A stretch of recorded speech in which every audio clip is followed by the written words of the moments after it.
Hello folks, I hope you're all doing very well. We are in Microsoft Flight Simulator today in the HP Reverb G2 and we're doing some circuits at Little Gransden, which is a brand new airfield by Burning Blue Design.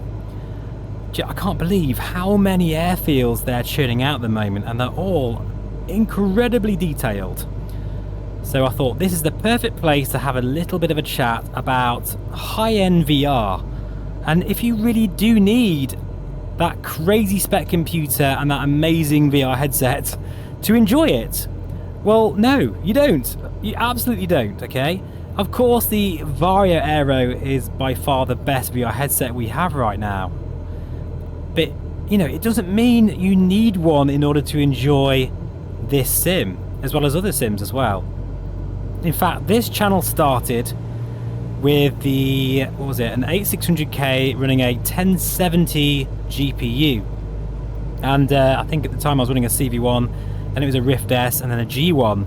And in some ways, that was probably my best time in VR. I loved it.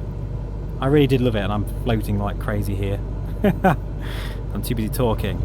My point really, folks, is that even though I will be showing the RTX4090 very, very soon now, and I'm looking forward to showing you some honest, results in VR, because I don't think it's going to be that amazing personally, but we'll see. You don't need that amount of grunt to enjoy this sim. You just need to make sure it's set up correctly. Don't worry if you have to turn settings down. You're not going to notice it when you're in VR, because you're in VR.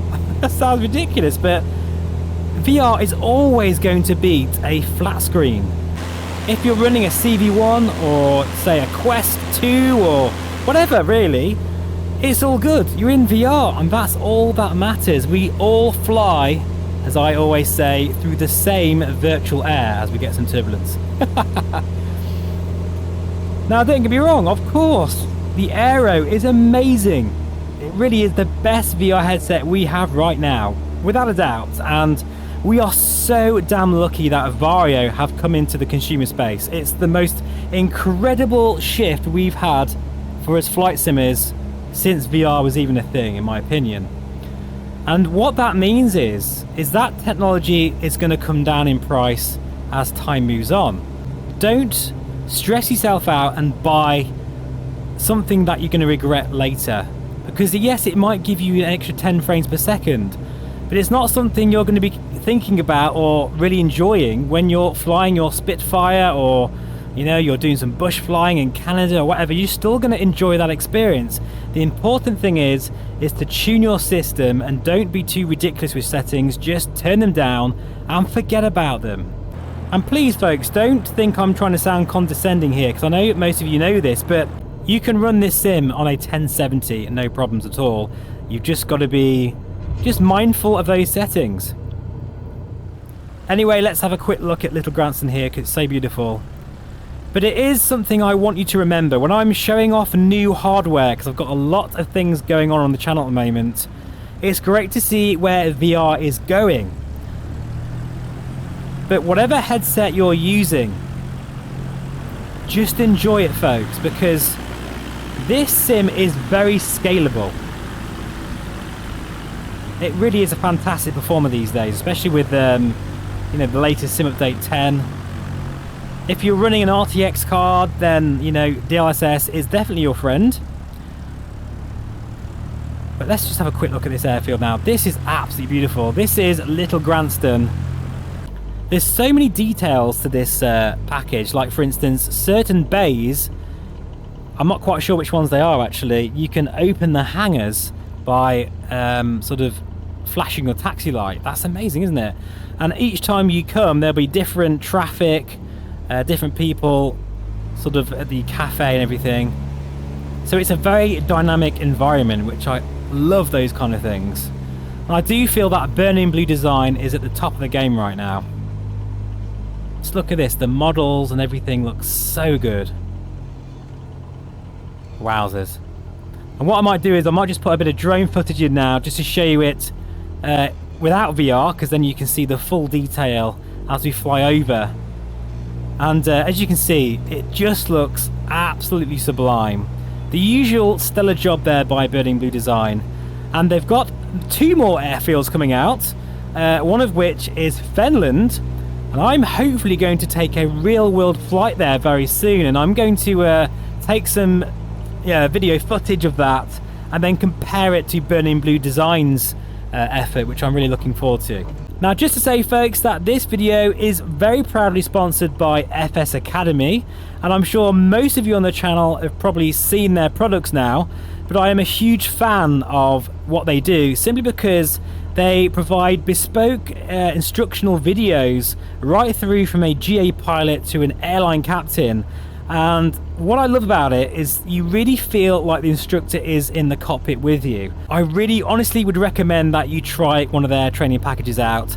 I would like to show one on the channel soon, actually, because I just love how with the packages you have bespoke charts, VFR maps, and if you just want to up your game a little bit, sounds corny, but you know what I mean, just get those skills dialed in and just to feel that rewarding factor, I would recommend you give them a go, honestly. So as we go over Little Gransden once again and appreciate that beautiful detail, I just want to point out once again that yes, you can spend probably tens of thousands of pounds on this hobby if you're not careful. And if you have that expendable income, go for it. It's a very rewarding experience. It's only going to get better. However, the great thing about this sim and VR in general is it's quite scalable if you've got the right settings and just take a bit of time tweaking them. Then you'll have a fantastic experience. You do not need the best of the best to enjoy flying in VR. Like, I'm thinking of buying a mid-range computer just to help those settings out, because I know I may have a real sort of high-end PC. I'm thinking about buying, say, what do you reckon, guys? Let me know in the comments, a 3060 or 3070 with, say, an i9 or maybe, no, an i5 would be better, wouldn't it, actually? And just to say, the Battle of Britain Memorial Flight video, which I hope you've all seen by now, because they're using a VR Spitfire simulator, what they're using is an i5 with a 3070 graphics card, and it runs really well. And that reminded me that you really do not need the highest possible sort of hardware to enjoy this sim. And it's like anything, the more you spend, especially when you get up to the dizzying heights of the 3090, you're spending more for little gains. So don't feel crap if you cannot afford to upgrade your computer. As long as you're enjoying VR, and just step back, guys, and just, you know, fly around your local area, enjoy some VR flying, and you'll surprise yourself how much you actually enjoy it. Just don't think about the latest tech. Enjoy VR for what it is. Because I don't want people getting stressed out, getting in financial trouble, just to get that 4090 card, which you may regret anyway. So thank you so much for watching, as always. I do really appreciate it. We've been flying in the WB Sim Cessna 172 over at Little Gransden, and we've been in the Reverb G2 today, which I still friggin' love this headset. There's so many exciting things coming on the channel, including a behind the scenes trip to VARJO, the Pimax Crystal, and of course the 4090 card. But I really do want to reassure that you do not need the highest possible graphics card and VR headset to really enjoy this sim. It's very scalable. Take care, and I'll see you again very soon. Bye bye for now.